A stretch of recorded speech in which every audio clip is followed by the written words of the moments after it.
Rajkot civil હોસ્પિટલમાં ઉંદરવંદા બાદ મચ્છરોનો ત્રાસ સામે આવ્યો। એક તરફ મચ્છરજન્ય રોગચાળામાં વધારો થઈ રહ્યો છે, ત્યારે બીજી તરફ સિવિલ હોસ્પિટલ જ મચ્છરોનું ઘર બન્યું છે।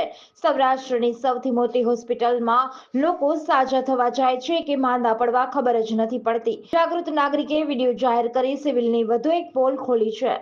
મારું નામ શૈલેષ મોઢેરા। સિવિલ હોસ્પિટલના અનુસંધાને મેં જે વિડીયો બનાવેલ છે મચ્છરોનો, જે એમઆરઆઈ સેન્ટરના જે નવું બિલ્ડિંગ છે એમાં જે વોશરૂમ છે એમાં જે મચ્છરોનો ત્રાસ જાજો છે।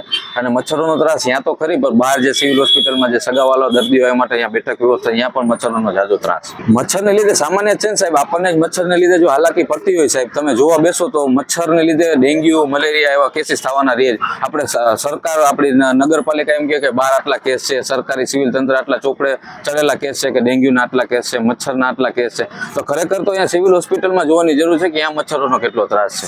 વિડીયો મેં બનાવ્યો હોય તો એ વાત કરી મેં કે એમઆરઆઈ સેન્ટર છે, નવું બિલ્ડિંગ છે, એના વોશરૂમનો વિડીયો છે, બરોબર, એ મેં બનાવેલ છે।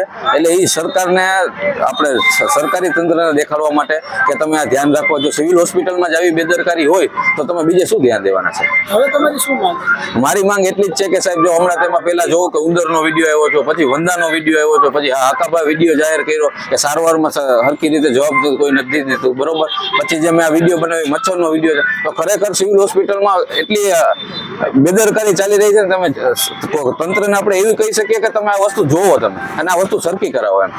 તંત્ર પાસે શું માંગ છે? તંત્ર પાસે એટલી જ માંગ છે કે જો સિટી સ્કેનમાં 5-5 કલાક વાર લાગતી હોય, કાં એમ કહે છે કે 5-5 કલાક વાર લાગી, કલાકાર હોવા છતાં તમે તો સામાન્ય જનતા છે, તો અમારું તો કોઈ જોવે જ નહીં ને। પ્લસ આ મચ્છરનો જે વિડીયો છે, મચ્છરના વિડીયો માટે હું કહું કે રાજકોટમાં જેવું કહેતા હોય કે સિવિલ આપણા આટલા કેસ છે રાજકોટની અંદર ડેન્ગ્યુ ને મલેરિયાના, તો તમે સિવિલ હોસ્પિટલમાં જો તમે ત્યાં મચ્છર હતું, ત્યાં તો તમે કાંઈ કરતા નથી।